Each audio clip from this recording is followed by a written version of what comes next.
Yeah, time to talk about the Nigeria Professional Football League. It's match day 2, but about 6 games were not played simply because of those in the continent and also the newly promoted sides. But then what we have, about 5 games that were decided from Group A and Group B. Starting with Group A, how the results went. Right here in Lagos, MFM were able to beat Kwara United by 2-0. Although the coach has been talking about the fact that, look, they didn't really play well, but then what is important is you got the 3 points and you got a clean sheet. Kwara scoring an own goal there. Tornadoes and Rivers United. The young man that usually gets the goals, scoring the own goal. And you have Tornadoes. He's known for that. Okay. And you have Tornadoes and Rivers. Before we go to the next, let's stay on this for a while. Your reaction, MFM, good one. I mean, you need to win your own games. And then struggle and see what you get on the road. The first match they won was not a good one for them, but the match they two good one. They need to now consolidate on it, try and get at least draws on the road, and then turn their home to a fortress. And by so doing, they'll go on well, because it's not like the usual season now. You have Group A and Group B, so how you turn your home to a fortress helps a lot. Okay, so pictures from the game. I don't know. It's not always easy when the first blow that strikes you is friendly fire. Let me put it that way: friendly fire. You know, you concede an own goal. You're trying to get back into the game. Then another one goes in. It could be very painful. But you know, that's not taking anything away from MFM's. I think the pressure was the measure of the pressure. Yeah, the pressure was huge, and we saw it then that it was just a matter of time before they conceded the goal, and they did. And just as you said, a friendly one, but it was a very painful one. Before they could recover, they got down on a looping ball, and the defender was ball watching. I thought, because he had more time to get to the ball before the guy nodded it in. So good one for MFM. Let them build on it. I want to see how consistent they can be in the next 4 games. Consistency is as difficult, because if you check, away travels have always been troubled for MFM. But having to get this win is a good one for Fidelis Lechukwu. And he's been speaking about this particular game, what they should have done better. And of course, the fact that they won, well, 3 points is in the bag. That's what is important. Let's get reactions from both coaches talking about this game. Another bad one for us, but it's part of the game. The season is just commencing, and we are working gradually to see the boys playing together. And we also identify some mistakes in our first match. We also identify some today, and we are going to work very hard on them before our next match. With the 2 results from the first match and the second match, I know they will be worried, and everybody will be in haste to see the team change positively. We are going to work very hard, like I said. We are ensuring them that you have the rest of mind that by the grace of God, I think they will do well this season. Only the goal make difference. For time of game, possessions of the ball, and some other things, a lot of lapses. But thank God for today's game, because we won.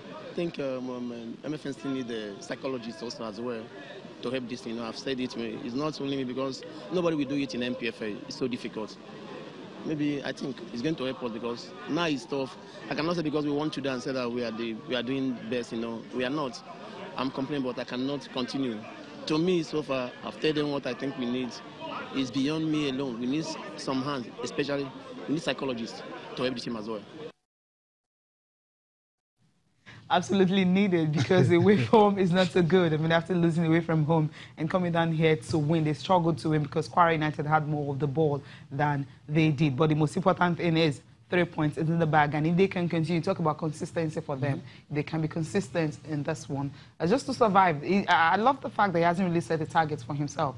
Survive the league and stay in the MPFL, and next season you see how you can really set targets. When you do a reality check, you don't set targets, you see what is but amazingly, he's been with the team for a very long time, so I expect him to have learned a lot, and at least his blueprint, if there's any in any clubs in Nigeria, you understand, because I saw him there, it's more like a man who's in anguish, even though they won the game. And you don't, just as you say, they've always had nightmares on the road. For how long is it going to continue like this? When will they step it up and be among the big players, big teams? So as it is right now, he spoke about a psychologist.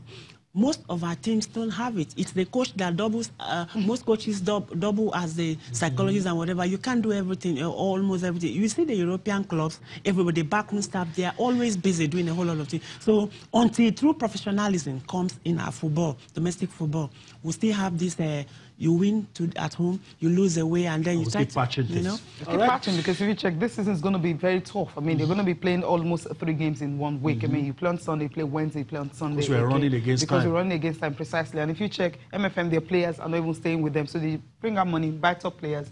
After 2 matches, they are in second position. But let's quickly backtrack and say some teams have played just 1. So some teams haven't played. So the picture might be clearer when everybody plays. Absolutely, it will change. But this is the way it is. This is the way it is, and you can understand why Fidelis Ilechukwu is sounding that way. All right, let's go to Group B now and talk about the results in there. This is what Group B looks like. You have FC Fariba on top, and you have followed by Heartland. Go round. The team Cecilia is eager to talk about because they surprised all of us. El Kanobi Warriors, Kano Pillars, National United, Plateau United, in that order. Gobe United, Kada City, you have Yobe Desert Stars, you have Aqua United, you have Abia Warriors. All of them. Some have not played. All right, the results. Abia Warriors, I don't know what happened. What happened is they had a better team who were really ready for that. They lost to go round 2-1. FC Farioba won their victory over Nasarawa. Heartland is hammering them. I mean, the smart of Plateau United, former champion. Your thoughts?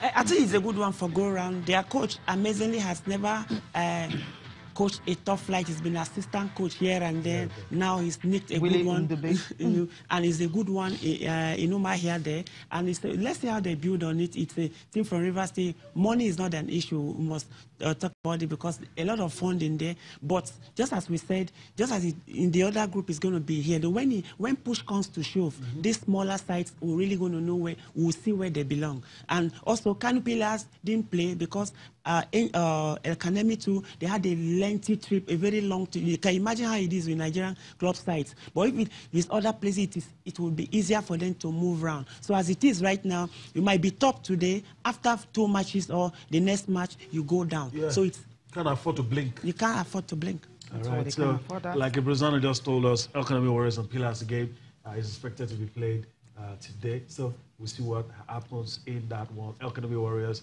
and Kano Pillars. And at the end of it, you might just, the changes you talked about, at the end of this game, something will happen to that. Academy might just have 6 points at the end of the game. But the spice in this is the fact that Baba Ganaro is the coach of... Precisely, that's what I'm saying. He understands he knows them in and out. Very well, and it's at home here. So it's possible 6 points for Academy Warriors here. It'll be at the top of the table. I'm loving NPFL already. Okay, all right.